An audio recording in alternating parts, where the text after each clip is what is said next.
So normal గా మీరు ఈ 6 నెలలు తిరుగుతూనే ఉంటారు అన్ని ప్రదేశాలకి అలాగా.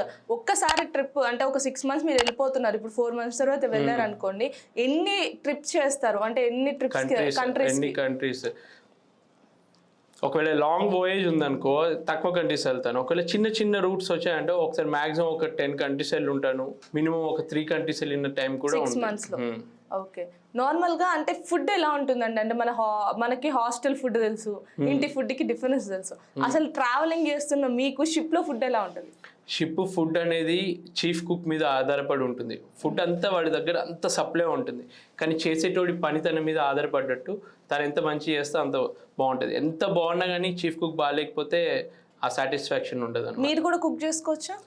చేసుకోవచ్చు, కానీ అంత ఓపిక ఉండదు. మనం ఆల్రెడీ వర్క్ చేసి ఆల్రెడీ కుక్ చేయడానికి ఒక మనిషిని పెట్టుకున్న తర్వాత మళ్ళీ చేసుకునేంత ఓపిక అది మా పని కాదు కాబట్టి చేసుకోము. ఒకవేళ వాళ్ళు సరిగ్గా చేయలేకపోతున్నారు, ఇక మాకు మన ఫుడ్ తినాలి అనిపిస్తే అప్పుడు చేసుకొని తింటాం అంతే. ఓకే. నార్మల్గా అంటే ఇన్ని బస్తాలు అని చెప్పేసి ఇచ్చేస్తారా మీకు 6 నెలలకు సరిపడా రేషన్? రేషన్ అనేది ఒక్కో పోర్ట్కి వెళ్తున్నాం, ఒక 2 months వరకు ఏ పోర్టు లేదంటే ఆ 2 monthsకి సంబంధించిన రేషన్ ఈ పోర్ట్లో తీసుకొని బయలుదేరుతాం.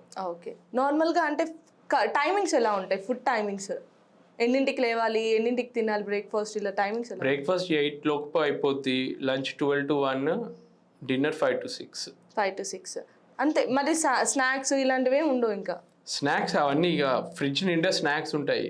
ఎలా ఉంటుందంటే అవి మరీ ఎక్కువైపోయేసరికి అనిపించదు, అలా ఉంటాయి. బాగానే ఉంటాయి, అన్ని బాగానే పెడతారంటే ఫుడ్ ఐటమ్స్ అన్ని కూడా.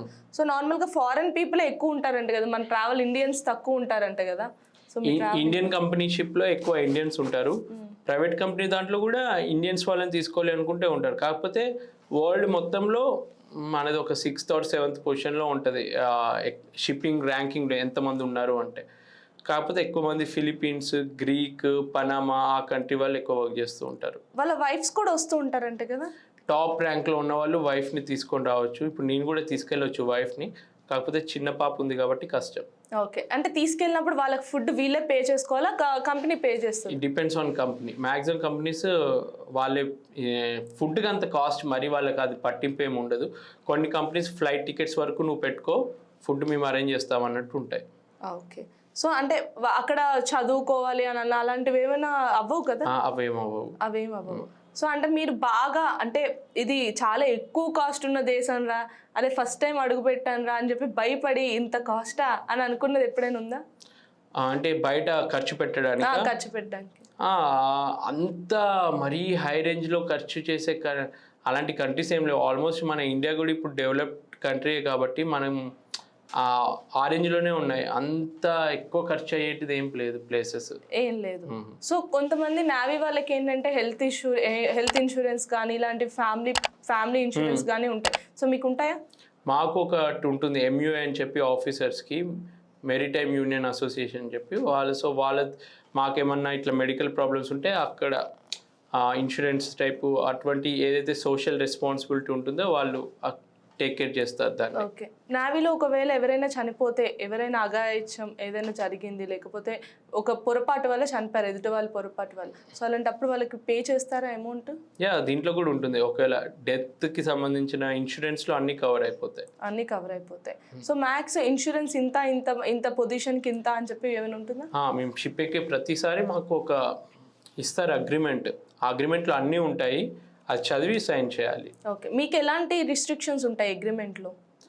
రిస్ట్రిక్షన్స్ అంటే నేనేం తప్పు చేయొద్దు, నా విల్లింగ్నెస్ తోటి నేను కావాలని తప్పు చేస్తే ఉద్యోగం నుంచి తీస్తాము, అటువంటి రిస్ట్రిక్షన్స్ ఉంటాయి. అంతేగాని మా జనరలైజ్డ్గా నేను చూసుకునేది ఏంటంటే ఎంత శాలరీ, ఇన్సూరెన్స్ కవర్ అయిందా, అన్ని పర్టికులర్స్ అన్ని కరెక్ట్ ఉన్నాయా అవన్నీ చెక్ చేసుకొని ఎన్నిసార్లు అయినా సేమ్ కాంటాక్ట్ టైప్ అనిపించినా కానీ ఒకసారి చదువుకుంటే బెటర్. ఓకే. నార్మల్గా అంటే ఇప్పుడు ఫ్యామిలీ ఉంటుంది, ఫ్యామిలీకి దూరంగా వెళ్తూ ఉంటారు. సో అట్లాంటి టైంలోని మనకి ఎప్పుడైనా ఫ్యామిలీ హోమ్ సిక్ ఇలాంటివన్నీ ఫీల్ అయినప్పుడు ఫోన్ మాట్లాడుకోవాలనిపిస్తుంది. సో అలాంటివి ఎలా ఉంటాయా? ఫోన్లు చాలా ఇప్పుడు ఎలా టెక్నాలజీ పెరిగింది. సో నేను ఏదైనా పోర్ట్కి వెళ్తే అక్కడ ఇంటర్నెట్ కార్డు తీసుకొని అట్లా యూస్ చేస్తాను. కొన్ని ఎలా వచ్చాయంటే పోర్టబుల్ వైఫై డాంగిల్ తీసుకున్నాం అనుకో, అది ఇన్ని కంట్రీస్లో వర్క్ అవుతుంది అన్నట్టు ఒక దగ్గర మనం కొనుక్కుంటే అది ఎన్ని కంట్రీస్కి వెళ్తే వర్క్ అవుతుంది. కాకపోతే దారి మధ్యలో ఏదైతే ఉందో అక్కడ ఎక్కువసేపు ఉండేది షిప్ ఒక కంట్రీ నుంచి ఇంకో కంట్రీ మధ్యలోనే ఉంటుంది, అప్పుడు ప్రాబ్లం అయిపోతుంది మాకు. సాటిలైట్ సిగ్నల్స్ శాటిలైట్ది కొంచెం కాస్ట్ ఎక్కువ ఉంటుంది. ఆల్మోస్ట్ ఈ డిపెండ్స్ ఆన్ ఒక్కొక్క కంపెనీ ఒక్కొక్క విధంగా ఛార్జ్ చేస్తుంది. ఇప్పుడు ఎయిర్ క్రాఫ్ట్లో మనం వెళ్ళినాం అనుకో, మీరు వైఫై యూస్ చేసుకోండి అంటారు, కాకపోతే ఓ $30 కట్టండి గంటకి అన్నట్టు షిప్లో కూడా అలానే ఉంటుంది. షిప్లో కూడా అలాగే ఉంటుంది. సో నార్మల్గా అంటే ఇప్పుడు మీకు ఒకవేళ ట్రైనింగ్ పీరియడ్ అయిపోయింది, మీరు ఒక దేశంలోని షిప్లోనే మళ్ళీ మన ఇండియాకి వస్తారా, లేకపోతే ఫ్లైట్ బుక్ చేసుకొని వస్తారా? లేదు, ఫ్లైట్ బుక్ చేసుకొని వస్తాం. షిప్ ఒక ప్లేస్లో ఉంది, మమ్మల్ని అక్కడికి పంపిస్తారు.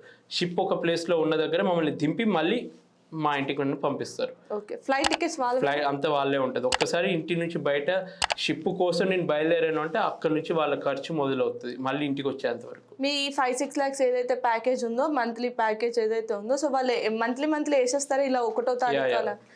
మంత్లీ బేసిస్లోనే వేస్తారు. మీకు వేస్తారా, మీ ఫ్యామిలీకి వేస్తారా? ఎవరైతే పని చేస్తున్నారో వాళ్ళకే వేస్తారు. ఎవరి పేరు మీద అయితే ఉందో వర్క్ చేస్తున్నారో వాళ్ళ అకౌంట్కి వేస్తారు. మరి మీరు షిఫ్ట్ చేసుకోవాలంటే ఎలా?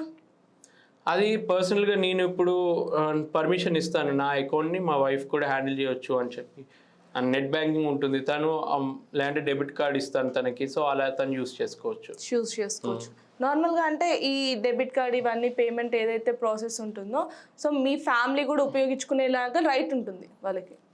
నేను నా కార్డ్ని నేను తీసుకెళ్ళకుండా నా ఇంట్లో నేను ఇచ్చిపెడుతున్నాను కాబట్టి నేను పర్మిషన్ ఇచ్చినట్టు వాళ్ళు యూస్ చేసుకోవచ్చు. ఓకే, సో అంటే ఒకటేసారి ఇంత లిమిట్ అంటే మీకు ఎంత ఖర్చు అవుతుంది లిమిట్ అక్కడ మొత్తం? నాకు అసలు ఖర్చులు ఏమి ఉండవు, జస్ట్ బయటకు వెళ్ళినప్పుడు ఖర్చు చేసుకోవడము, షిప్ దిగినప్పుడు ఏమైనా షాపింగ్ చేయడం, అటువంటి ఖర్చులే ఉంటాయి. ఇంకో option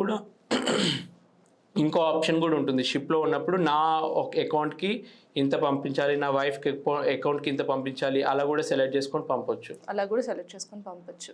so thank you so much Rajasekhar గారు, అంటే చాలా వరకు ఇన్ఫర్మేషన్ అన్నది మీరు ఇచ్చారు. సో షిప్లో ఎలా ఉంటారు, అసలు ప్రాసెస్ ఏంటి, ఇన్ని నెలలు ఉండిపోతారు కదా, ఎలా ఉంటారు అసలు అని చెప్పేసి చాలామంది అనుకుంటూ ఉంటారు. సో ఫుడ్ ఒక్కొక్కసారి సరిపోదంట కదా, ఇది ఎంతవరకు నిజం? ఫుడ్ సరిపోదు అంటే అది కంపెనీ మేనేజ్మెంట్ తోటి ఉంటుంది. షిప్లో మేము అనుకుంటాము నెల రోజులే ఇంకో పూట వచ్చేస్తుంది, కానీ నెల రోజులు సామాన్ తీసుకున్నాము, కాకపోతే రూట్ చేంజ్ అయిపోయింది, ఇంకో 1 month ఎక్స్ట్రా అయిపోయింది. సో దాని తగ్గట్టు ఆ ఉన్న ఫుడ్ని మెల్లమెల్ల కొంచెం అడ్జస్ట్ చేసుకొని తింటాము. Okay, so thank you so much అండి. ఎలా అనిపించింది ఇంటర్వ్యూ? సూపర్, బాగుంది. చాలా క్వశ్చన్స్ కొత్త అడిగారు. సో నేను చెప్పేది ఏంటంటే చాలామంది జస్ట్ ఈ ఏంటి అబ్బా బాగుంది కదా జాబ్ అని తొందరపడి జాయిన్ అవ్వకండి. ఏ జాబ్ వెనకాలైనా ఎంతో కష్టం ఉంటుంది, ఈజీ కాదు ఇది. చాలామంది కామెంట్స్లో పెడుతూ ఉంటారు, అబ్బా ఈ బాగుంది నేను వస్తాననే జాయిన్ అవుతాను, ఏదైనా ఆపర్చునిటీ ఉంటే చెప్పు అని చెప్పి. అంత ఈజీ కాదు ఇది. కరెక్ట్ వేలో వెళ్తే చాలా టైం తీసుకుంటుంది. ఇప్పుడున్న కాంపిటీషన్కి ఎలా ఉందంటే చాలా ఏళ్ళు కష్టపడితే కానీ ఒక మంచి పొజిషన్కి రావట్లేదు. ఇంకా ఈ బ్రోకర్స్, ఈ కరప్షన్ ఇవన్నీ తట్టుకొని కరెక్ట్ వేని ఎంచుకొని కష్టపడాలి అనుకున్న వాళ్ళు పక్కా సక్సెస్ అవుతారు. కాకపోతే అంత ఈజీ కాదు. సో జాగ్రత్తగా సెలెక్ట్ చేసుకోండి. ఫ్యామిలీకి దూరంగా ఉండాలి అనుకున్న వాళ్ళే ఇది ఆప్షన్ సెలెక్ట్ చేసుకోండి. థ్యాంక్ యూ సో మచ్ అండి, థ్యాంక్స్ అలాట్. ఎందుకంటే ఒకరికి మెసేజ్ కూడా ఇచ్చారు మీరు దీని ద్వారా. Thank you so much. So చూసారు కదా రాజశేఖర్ గారు మెరైన్ ఇంజనీర్గా తను పడిన కష్టాలు కావచ్చు, తను ఫేస్ చేస్తున్న ప్రాబ్లమ్స్ కావచ్చు, అలాగే ఎదుటి వాళ్ళు రావాలి అనుకుంటున్న వాళ్ళు ఎలా రావాలి, అప్లికేషన్ ఎలా ఫిల్ చేయాలి, ఎవ్రీథింగ్ మొత్తం ఈ ఇన్ఫర్మేషన్ మొత్తం ఈ ఇంటర్వ్యూలో ఉంటుంది. సో మీరు వాచ్ చేయండి, మీ అందరికీ నచ్చుతుందని అనుకుంటున్నాను. మీకు నచ్చినట్టయితే మా వాసు టీవీని సబ్స్క్రైబ్ చేసుకోండి, ఫాలో అవ్వండి, షేర్ చేయండి, మీ విలువైన కామెంట్ని సందేశాల రూపంలో తెలియచేయండి. Thank you so much guys.